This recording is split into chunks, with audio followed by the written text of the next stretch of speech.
نصلی و نسلم علی رسولہ الکریم وعلی آلہ واصحابہ واہل بیتہ واولیاء امتہ اجمعین۔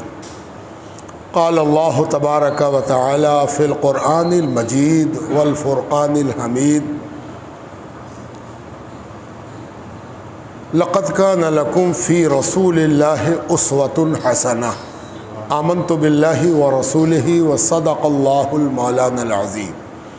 بزرگوں، دوستوں اور عزیزوں، میلاد پاک، ایصال ثواب اور دعائے مغفرت کی اس مبارک مجلس میں اس سے پہلے کہ کچھ عرض کیا جائے، آئیے درود پاک سے اس کا آغاز کرنے کا شرف حاصل کریں۔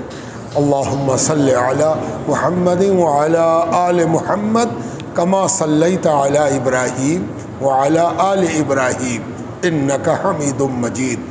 اللہم بارک علی محمد وعلی آل محمد کما بارکت علی ابراہیم وعلی آل ابراہیم انک حمید مجید۔ وقت بھی زیادہ ہو چکا ہے اور تفصیل سے کسی گفتگو کا موقع بھی نہیں۔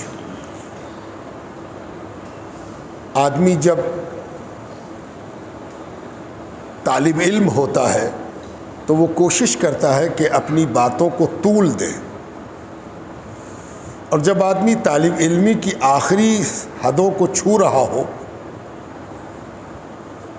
کہیے کہ جسے استادی کا دعویٰ ہو کہ ہم استاد ہو گئے ہیں، اس سے یہ امید کی جاتی ہے کہ وہ چیزوں کو کمپیکٹ کر سکے، بریف بیان کر سکے، اجمال کر سکے۔ طالب علم کی شان تفصیل ہے اور استاد کی شان اجمال ہے۔ یہ بہت آسان ہے کہ 2 گھنٹے تقریر کی جائے، یہ بہت مشکل ہے کہ 10-20 منٹ میں بات تمام کر دی جائے۔ 2 گھنٹے کی تقریر بہت آسان ہے، اس میں زیادہ مشکلات نہیں ہیں، لیکن اگر 20 منٹ میں بات کہنی ہو تو سچ مچ مشکل ہے، بڑوں کے لیے مشکل ہے۔ آج موقع بہت مختصر سا ہے اور معاملہ اتنا سا ہے کہ ہر موت، دنیا میں بہت سے مواقع آتے ہیں، کسی کے یہاں ولادت ہوتی، کسی کے یہاں شادی ہوتی، کسی کا مکان بن جاتا، کسی کی نوکری ہو جاتی، لیکن یہ سارے مواقع وہ احساس نہیں دلاتے جو موت دلاتی ہے، حالانکہ وہ بھی ایک گھٹنا ہے جو عام انسانی زندگی میں ہوتی رہتی۔ اصل میں ہوتا یہ ہے کہ جب کسی کی یہاں ولادت ہوتی ہے تو دوسرے لوگوں کے کئی گروپ ہوتے ہیں۔ ایک وہ ہوتے ہیں جو خود ابھی ولادت پذیر ہیں، ان کے یہاں کیا ولادت ہو۔ کچھ ایسے ہیں جن کے یہاں بال بچے بڑے ہو گئے، اب ان کے یہاں کیا ولادت ہو۔ بہت تھوڑا سا گروپ ہوگا جو کہے گا کہ ہاں میرے یہاں بھی اللہ تعالیٰ موقع دے گا۔ نوکری ہو گئی کسی کی، بہت سے لوگوں کی نوکری ہو چکی ہوگی، کچھ ہی لوگ ہوں گے جو سوچیں گے کہ ایک دن میرا بھی آئے گا کہ میری بھی نوکری۔ وہی حال شادی کا ہے۔ لیکن موت ایک ایسی گھٹنا ہے جو سب پر سیدھے اثر انداز ہوتی ہے۔ موت ایک ایسا احساس ہے جو یہ میسج دیتا ہے کہ اگر ہم زندہ ہیں تو ایک دن ہم کو بھی اس سے واسطہ پڑنا ہے۔ کوئی ایسا نہیں جو کہہ دے کہ نہ ہم کو کہاں واسطہ پڑے گا۔ کوئی ایسا بھی نہیں ہے جو یہ کہہ دے کہ ہم کو بہت دیر ہے ابھی۔ اگر وہ کہتا ہے کہ ہم کو بہت دیر ہے تو وہ حقیقت سے چشم پوشی کر رہا ہے۔ وہ اس چمگادڑ کی مانند ہے جو سورج نکلنے کے بعد اس سے پوچھا جائے کہ سورج نکل گیا تو بولے گا کہ ہم تو دیکھا نہیں ہے۔ موت سے آدمی کتنی دیر بھاگے گا؟ ہر آدمی، کبھی کبھی آدمی ڈر کے بہت سی حقیقت قبول نہیں کرتا ہے۔ تھوڑی دیر کے لیے اگر انصاف پسند ہو جائے تو ہر شخص یہ کہے گا کہ پتہ نہیں اگلے آدمی ہم ہی ہوں گے، کوئی نہیں جانتا۔ تو موت یکساں اثر ڈالتا ہے۔ اب سوال یہ ہے کہ یہ اثر ہوتا کیسا ہے۔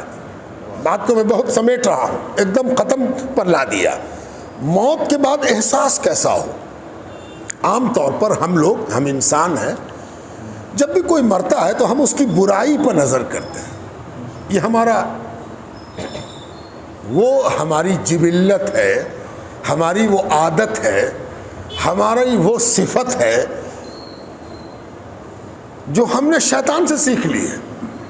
اور توجہ چاہتا ہوں، کسی کی برائی پر، کسی کی کمی پر، کسی کے مائنس پوائنٹ پر نظر کرنا یہ شیطان کی صفت ہے۔ اب آپ کہیں گے کیسے آپ کہہ رہے ہیں؟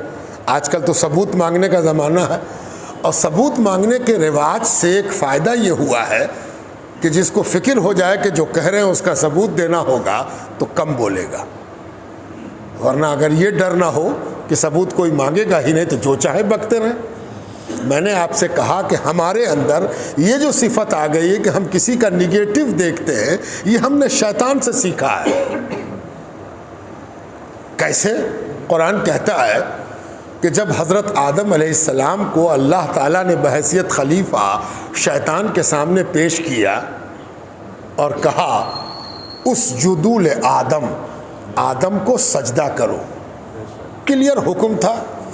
آج کی طرح یہ بات بھی نہیں تھی کہ 1400 سال پرانا حکم ہے۔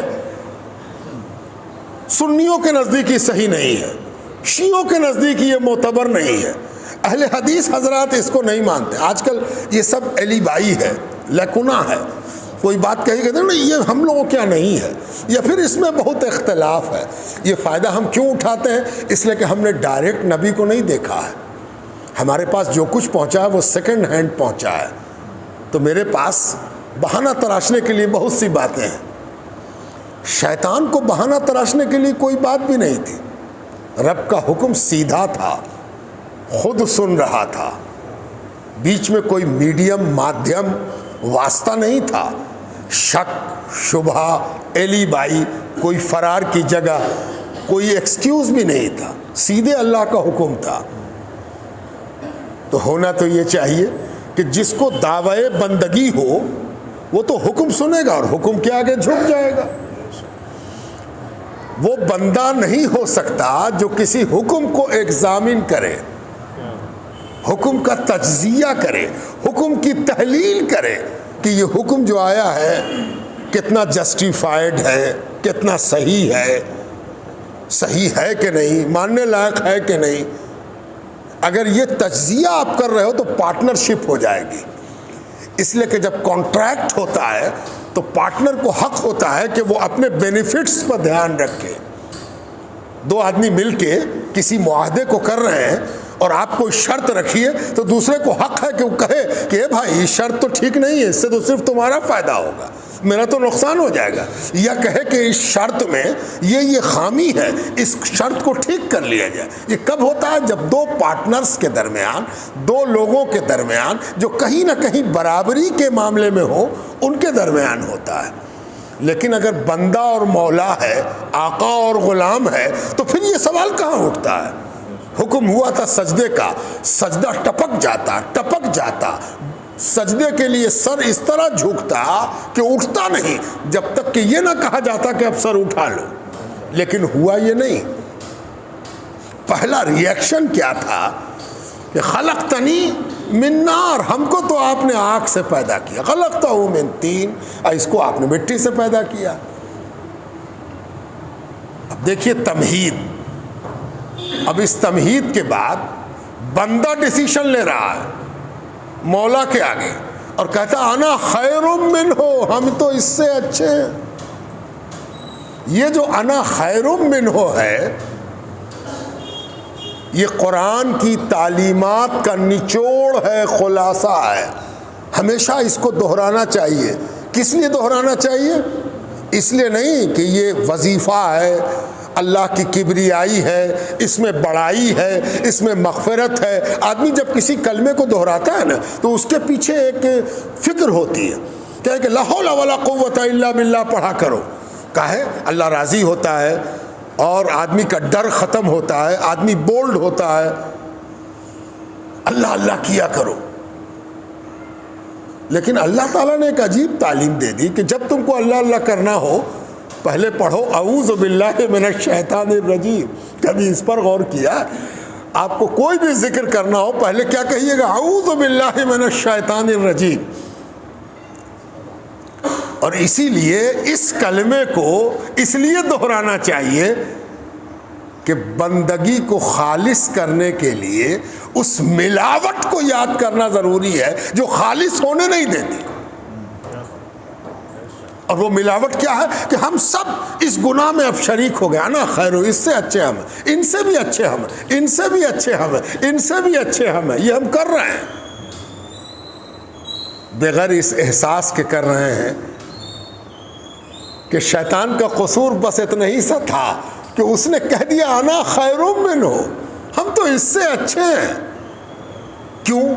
ایک جملے میں بچکانی بات ہے لیکن ہم ذرا کھول دیتے ہیں. آپ پوچھ سکتے ہیں کہ بھائی اس میں شیطان کا قصور اتنا ہی سا تھا؟ ہاں اتنا ہی سا تھا. کیوں؟ وجہ جانتے ہیں وجہ کیا ہے؟ یہ اختیار کہ کون کس سے اچھا ہے صرف رب کا حق ہے. بات سمجھ میں آئی؟ یہ حق صرف رب کا ہے. خدا کے واسطے ہم سب کو اس ربوبیت کے دعوے سے باہر آنا چاہیے. یہ تو اللہ کا حق ہے کہ وہ خود کو کہے کہ ہم سب سے اچھے ہیں، اور پھر آپ میں سے ہم میں سے کسی کو کہے کہ یہ بھی اچھا ہے، یہ بھی اچھا ہے، یہ بھی اچھا. یہ کس کا حق ہے؟ اللہ کا حق ہے. باپ رے باپ، اللہ کی پناہ. دعویٰ تو بندگی کا ہم کرتے ہیں، صبح سے شام تک خدائی کرتے ہیں، اور فرعون پر لعنت کا حق بھی رکھتے ہیں. وہ کہتے ہیں فرعون بڑا برا تھا. اب فرعون سے اتنا ہی تو قصور ہوا تھا کہ اس نے کہہ دیا کہ ہم بھی رب ہیں. وہ ہم سب کہہ رہے ہیں کہ ہم بھی رب ہیں، اس لیے کہ وہی کام کرنا چاہتے ہیں جو رب کا کام ہے. انا خیر منہ، ہم اس سے اچھے ہیں، ہم اس سے اچھے ہیں. بزرگوں، دوستوں اور عزیزوں، بات ختم کرتے ہوئے یہاں تک پہنچ جائیے کہ یاد رکھیے آپ سے یہ سوال نہیں ہوگا کہ کون آپ سے بدتر ہے. ہم سے یہ سوال نہیں ہوگا کہ کون تم سے کمتر ہے. جانتے ہم سے سوال کیا ہوگا؟ دیکھیے پتے کی بات، زیادہ تر ہم لوگ اس فکر میں ہے کہ ہم نماز پڑھا، ہم روزہ رکھا، میری داڑھی ہے. میرے ابا بہت بڑے آدمی تھے، چاہے دینی اعتبار سے ہو چاہے دنیاوی اعتبار سے ہو. اسی فکر میں ہم پریشان ہیں. ہم تہجد پڑھا، ہم نے حج کیا، ہم زکوٰۃ نکالا، اور سمجھتے ہیں کہ یہی اللہ کے یہاں قبول ہوگا. ہو سکے تو میرے حوالے سے ایک جملہ محفوظ کر لیجئے گا کہ اللہ کے ہاں سب سے پسندیدہ چیز کیا ہے، گرہ گانٹھ باندھ لیجئے گا. شاید قیامت کے روز ہم سے آپ سے ملاقات ہو جائے، اور تب شاید آپ کہہ سکیے کہ وہی گرہ کام آیا. جانتے ہیں اللہ کے سب سے پسندیدہ کیا ہے؟ اللہ کے سب سے پسندیدہ بات یہ ہے کہ کوئی بندہ اپنی کمی پیش کرے کہ اللہ ہم یہاں پر چوک گئے، یہاں پر ہم بھول گئے، ہم سے یہ گناہ ہوا ہے، ہم سے یہ غلطی ہوئی ہے، ہم قصوروار ہیں، ہم داغدار ہیں، سیاہ دھبے ہیں میرے پاس، ہم سے یہ بھول ہوئی، ہم سے یہ چوک ہوئی ہے نا. ایک واقعہ آپ کو سنائیں بہار کا، ذرا الگ ہٹ کے تقریر ہو رہی ہے. اصل میں یہ تقریر ہے نہیں، اپنا کنفیشن ہے. ہم جو سوچتے ہیں اپنے بارے میں وہ آپ کے آگے رکھ رہے ہیں. جانتے ہیں کیا ہوا؟ دیکھیے ایک بڑے آدمی کا بڑا کام، مخدوم جہاں شیخ شرف الدین احمد یحییٰ منیر، بہت بڑا آدمی، جتنا پڑھیے گا اس کی بڑائی سمجھ میں آئے گی. اور ہمیشہ یاد رکھیے یہ بڑا کام ہے کہ کسی کو بڑا سمجھنا، چھوٹا سمجھنا شیطان کا کام ہے، اور بڑا سمجھنا بندگی کا تقاضا ہے. سب کو بڑا سمجھا کیجیے. شیخ سعدی نے ایک جگہ لکھا ہے کہ میرے پیر و مرشد، ان کے پیر و مرشد تھے شہاب الدین سہروردی رحمۃ اللہ علیہ، بہت بڑے بزرگ بغداد کے، بہت بڑے learned scholar, extra ordinary genius. تو کوئی اگر ان سے پوچھ دے کہ شیخ سعدی صاحب آپ کے پیر نے آپ کو کیا کیا تعلیم دی، تو گھنٹوں بولیں گے، ایک مہینہ بولیں گے، زندگی بھر بولیں گے، تب بھی بات پوری نہ ہوگی. لیکن دیکھیے ایک بڑا آدمی وہ بھی ہے جو بات کو نچوڑ کر کے آپ کے سامنے رکھ دے. ہم نے آپ سے کہا نا کہ طالب علمی یہ ہے کہ آدمی تفصیل میں جائے، استادی یہ ہے کہ آدمی اجمال میں جائے. اب دیکھیے شیخ سعدی کی استادی، پوچھا گیا کہ پیر نے کیا تعلیم دی، کہا بس 2 تعلیم دی، بس 2 تعلیم. اس کے بعد ہم شرف الدین یحییٰ منیری کی طرف آتے ہیں، صرف 2 تعلیم. ذرا غور کیجئے تو، سوچئے تو، ذرا امیجن کیجئے تو کہ وہ 2 تعلیم کیا ہوگی. نماز روزہ، زکوٰۃ، حج، کیا ہوگی؟ سچ بولنا، گناہ سے بچنا، چوری نہ کرنا، غیبت نہ کرنا. کیا ہوگی وہ 2 تعلیم؟ شیخ سعدی نے بڑی خوبصورتی کے ساتھ کہا پہلی تعلیم تو یہ کہ خود بینی مت کرنا، خود بی مباش، یعنی ہمیشہ اپنے کو دیکھ رہے ہیں میرے جیسا کوئی ہے، جو ہم ہیں سو کوئی ہے؟ کوئی نہیں ہے۔ خود بی مباش، آئینے میں صرف اپنا منہ مت دیکھا کرو، ایک تم ہی حسین نہیں ہو، ایسے ایسے حسین ہیں کہ ان حسینوں کے جھرمٹ میں تم کبھی شامل ہو جاؤ تو کوئی تمہاری طرف مڑ کے بھی نہ دیکھے گا۔ خود بھی مباش، خالی اپنی تعریف میں جینا یہ مت کیا کرو۔ اور دوسری تعلیم کیا دی؟ دیگرے را بد بھی مباش، اور کسی دوسرے کی برائی نہ کھوجا کرو۔ دوسرے کی برائی کے بارے میں تم جان کے کیا کرو گے؟ یہ تم سے پوچھا ہی نہیں جائے گا کہ دوسرا کتنا برا تھا، اس میں کتنی برائی تھی، کتنا داغ تھا، کیوں ایسی چیز پر دھیان دے رہے ہو جس کے بارے میں تم سے پوچھا ہی نہیں جائے گا۔ اب جان لو اگر تم نے کسی کو برا کہا تو اس کا ثبوت بھی تم کو دینا پڑے گا، اور جب ثبوت دینے کی باری آئے گی تو تمہارے چھکے چھوٹ جائیں گے اور تم کہو گے کس بلا میں ہم پڑے، نہ پڑھتے تو اچھا تھا۔ اب مخدوم شرف الدین یحییٰ منیری کی ایک مثال دیکھیے۔ ایک بار ان کے ایک مرید، بڑے پرانے مرید، بڑے متقی مرید، بڑے عالم مرید، ان کا نام تھا شیخ زاہد، حضرت چہل قدمی کر رہے تھے، ٹہل رہے تھے، ہو سکتا ہے فجر کے بعد کا وقت ہو، تھوڑی سی چہل قدمی ہو رہی تھی، شیخ زاہد ساتھ میں تھے، دیکھا کہ موڈ اچھا ہے تو ایک سوال کیا جو کبھی نہیں کرتے تھے۔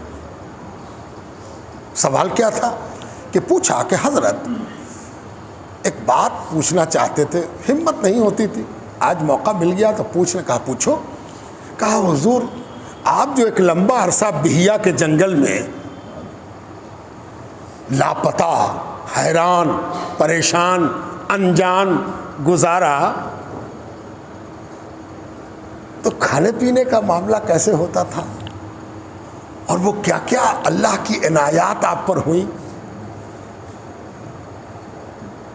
وہ وقت تو بڑا قیمتی ہوگا، اس کے عجائبات، اس کی کرامات اور اس کی حیرت انگیزی کو کچھ سنائیے تاکہ سنے تو دل بڑا ہو کہ میرا پیر ایسا ہے، ہم فلاں کے مرید ہیں، میرا پیر اتنا بڑا ہے، اتنا بڑا بزرگ ہے۔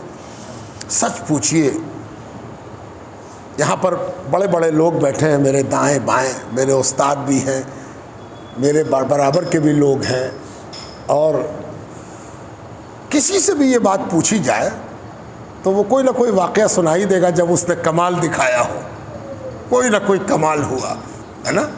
کوئی یہی سنا دے گا کہ ٹکٹ جیب میں نہیں تھی، کیسے ہم ٹی سی سے بچے، ہے نا، یا پھر یہ سنا دے گا کہ امتحان میں گئے اور سوال یاد ہی نہیں تھا لیکن ایسا جواب لکھا کہ ہم تو کامیاب و بامراد ہو گئے۔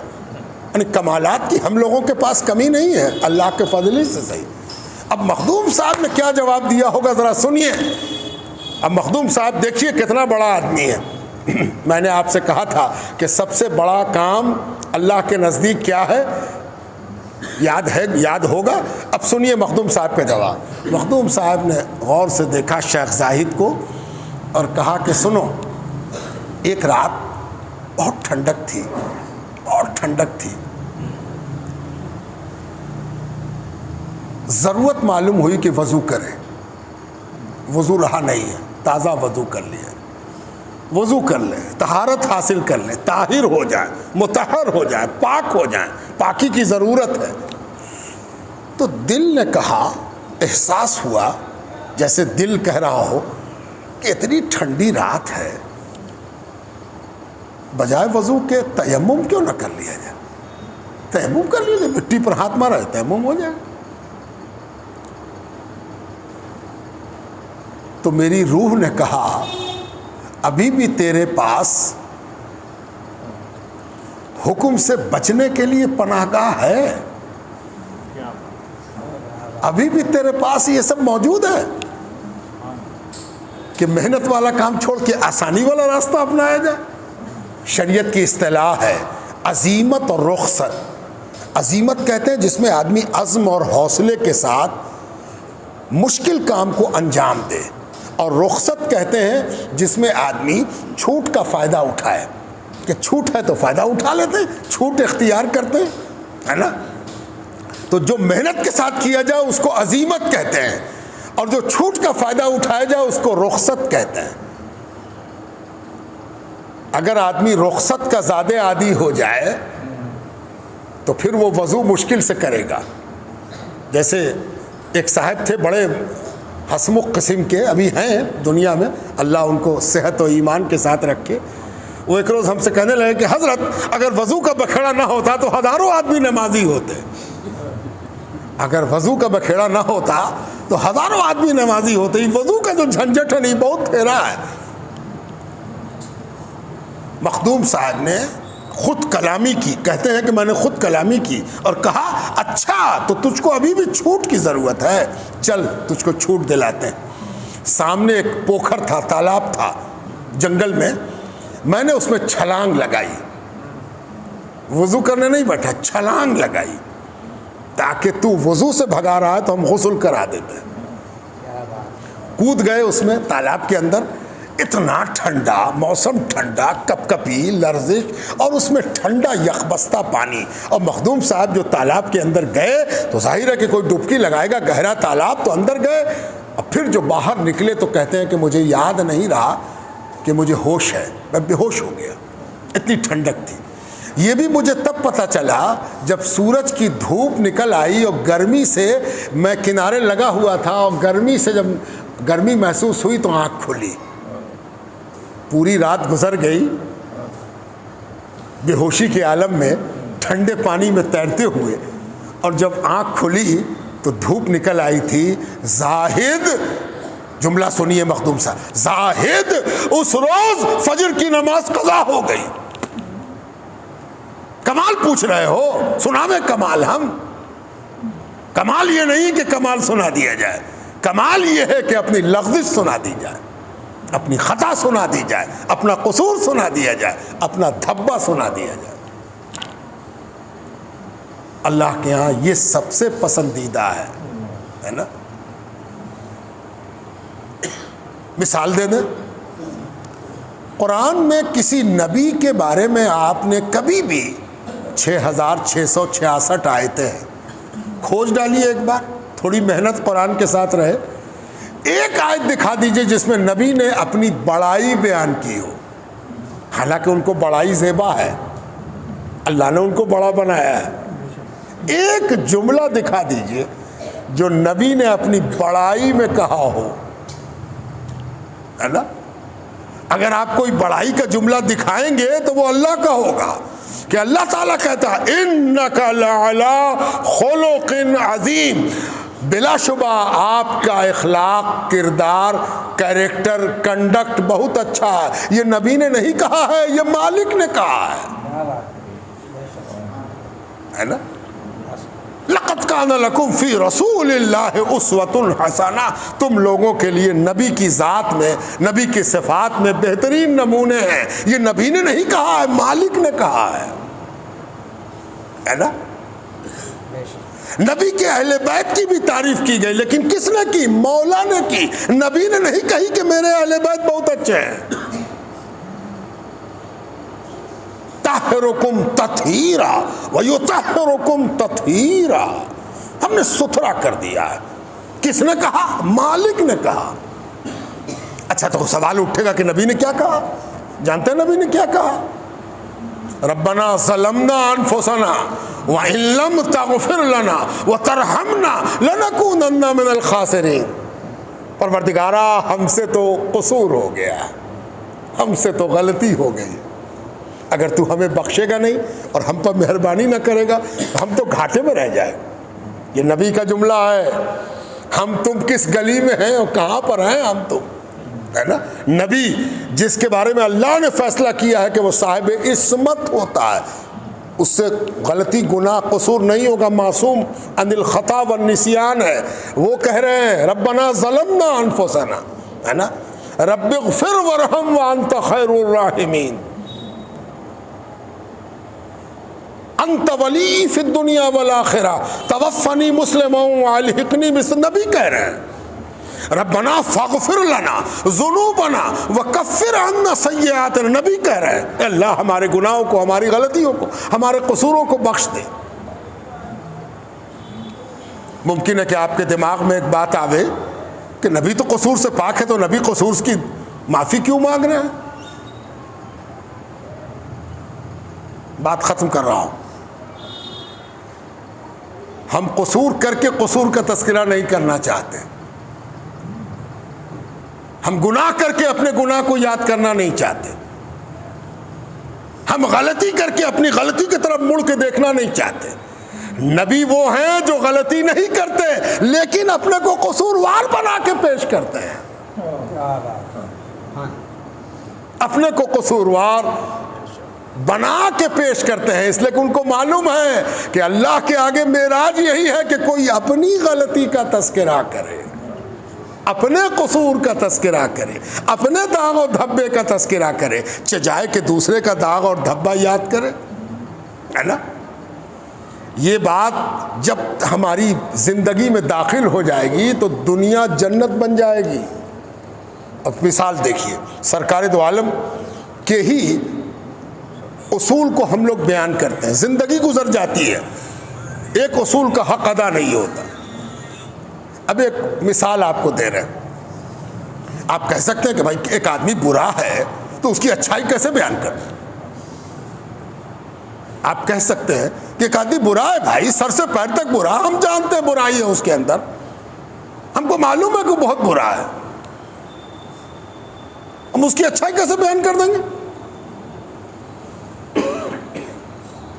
بہت جسٹیفائڈ ہے آپ کی بات، صحیح بھی ہے، دن رات اس کا واسطہ بھی ہے۔ پہلی بات تو یہ کہ سب سے زیادہ یہ ضروری نہیں ہے کہ آپ گواہی دیجئے ہی، کیا ضرورت پڑی ہے کہ ہم دوسرے کی گواہی دیتے پھریں؟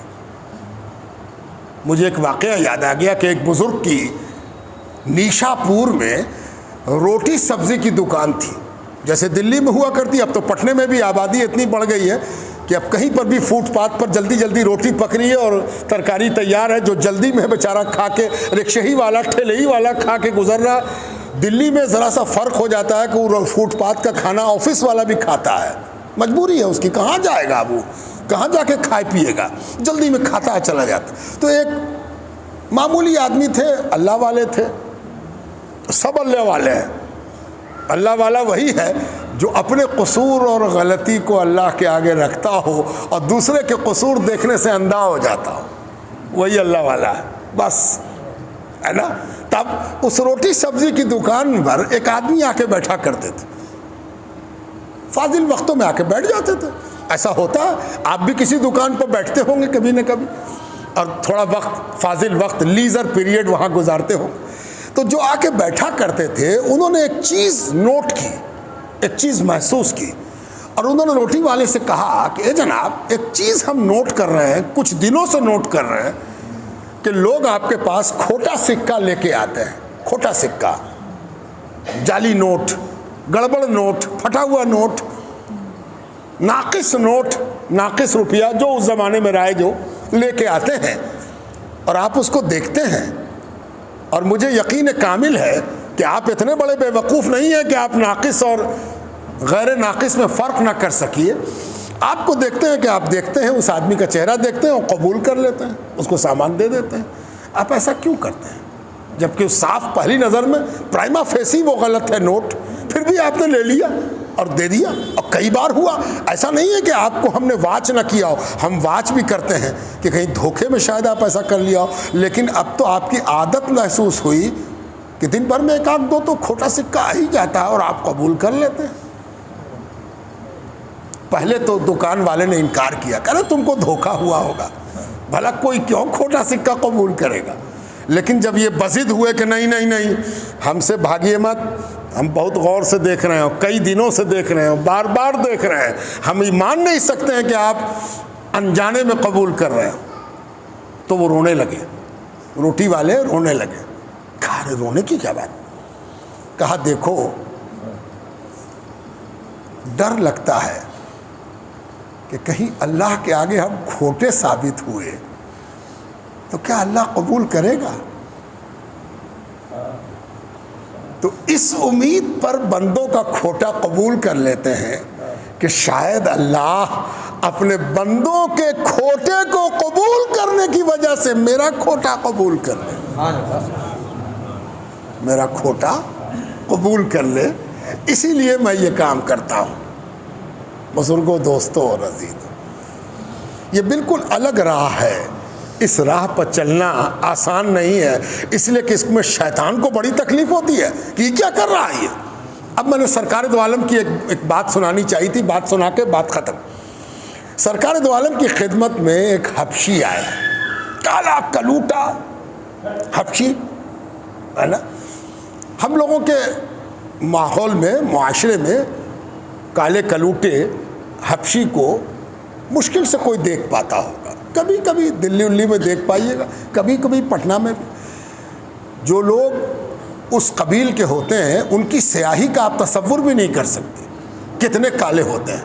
اور جب وہ کالے ہوتے ہیں تو ان کے ناک نقشے بھی موٹے ہوتے ہیں، ان کے بال بھی آپ کو پسند نہیں آئیں گے، کوئی چیز آپ کو پسند ہی نہیں آئے گی۔ اور پسند نہیں آنے کی وجہ یہ ہے کہ ہم ویسے نہیں ہیں۔ سب سے جو بنیادی وجہ ہے کہ میرے ہونٹ کی جو باریکی ہے اور میرے بال کی جو نرمی ہے اور میرے چہرے کے جو خط و خال ہیں، سبحان اللہ، ہم میں کا سولا آدمی بھی اس سے 1000 گنا اپنے آپ کو بہتر سمجھتا ہے۔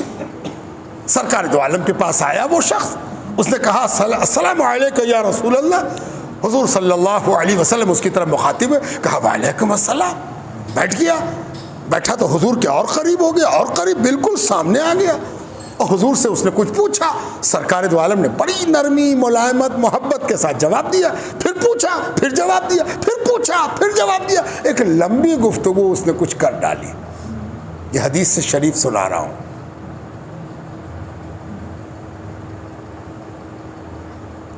کچھ لوگ تو حدیث کی سند کھوجیں گے کہ کس نے روایت کیا، یہ بخاری شریف میں آئی ہے یا ابن ماجہ میں، یہ ترمذی کی حدیث ہے کہ نسائی نے اس کو روایت کیا ہے۔ بالکل اسی طرح جب بنی اسرائیل پر حکم آیا کہ قربانی کرو اس بچڑے کی، تو بجائے قربانی کرنے کے انہوں نے کہا کہ کون رنگ کا بچڑا، لمبا والا کہ چھوٹا والا، ناٹا والا کہ موٹا والا، ہے نا۔ حضور صلی اللہ علیہ وآلہ وسلم اسی حبشی کی طرف متوجہ ہو کے بات چیت کرتے رہے، کافی وقت گزر گیا۔ پھر اس نے کہا حضور اجازت دیجئے، رخصت ہوتے ہیں۔ چلا گیا اٹھ کے۔ جب وہ چلا گیا تو میرے جیسے بھی کوئی، میرے جیسے تو ہو نہیں سکتے، صحابہ تو ہم سے بہت بلند ہیں، بہت بلند ہیں، ہم لوگ ان کی جوتیوں کے تلے کی خاک بھی نہیں ہیں۔ اہل بیت اور ان کے بعد صحابہ کا رتبہ اتنا بلند ہے کہ ان کی بلندی رتبہ کو ہمت نہیں ہے کسی کی دیکھ سکے، اتنے بلند ہے۔ لیکن کوئی صحابی تھے جنہوں نے ہماری ترجمانی کر دی۔ حضور سے پوچھا یا رسول اللہ، ہاں یا رسول اللہ، اس کالے کلوٹے آدمی میں کون سی ایسی بات تھی کہ آپ نے اتنا وقت اس کو دیا، اتنی باتیں اس کی سنی، اتنی توجہ کی، اپنی توجہ اسی پر مرکوز اور کیندرت رکھی، اس میں کون سی خاص بات تھی؟ بات بہت صحیح تھی کہ اس میں کوئی خاص بات بھی نہیں تھی۔ اب حضور کا جواب سنیے، جو ہم سب کے مولا ہیں، جنہوں نے جینا سکھایا ہے ہم کو۔ جو ان سے جینا نہیں سیکھ سکا وہ ان سے مرنا کیسے سیکھ لے گا؟ تو حضور صلی اللہ علیہ وسلم کا جواب سنیے۔ میں نے جب اس حدیث کو پڑھا اس دن سے یہ حدیث کلیجے میں بیٹھ گئی ہے، کوشش کرتا ہوں کہ تھوڑا سا عمل ہو جائے۔ جانتے سرکار دو عالم نے کیا کہا؟ سرکار دو عالم نے کہا ارے تم نے اس کے چمکتے ہوئے دانت نہیں دیکھے، اس کے چمکتے ہوئے سفید جھلکتے ہوئے جھمکتے ہوئے دانت نہیں دیکھے، کتنی چمک تھی اس میں۔ اور آپ جانتے ہیں کہ جب کوئی بہت کالا کلوٹا ہوتا ہے تو اس کے دانت کی سفیدی اس پر اور صاف ہو جاتی ہے۔ سرکار دو عالم نے بتا دیا خبردار، جو حضور کی غلامی کا دعوے دار ہوگا وہ ہمیشہ پازیٹو پر نظر رکھے گا، نگیٹو نہیں دیکھے گا. اور نگیٹو دیکھنا ہے تو 1000 بار کوئی کلمہ پڑھتے رہو، شیطان بلا رہا میری امت ہے میری امت ہے، یہ تو نگیٹو دیکھتی ہے، ادھر لاؤ ادھر لاؤ، یہ تو میرا ہے، ادھر کیسے چلا گیا. یہ پازیٹو دیکھنا یہ حضور صلی اللہ علیہ وآلہ وسلم کی تعلیم ہے.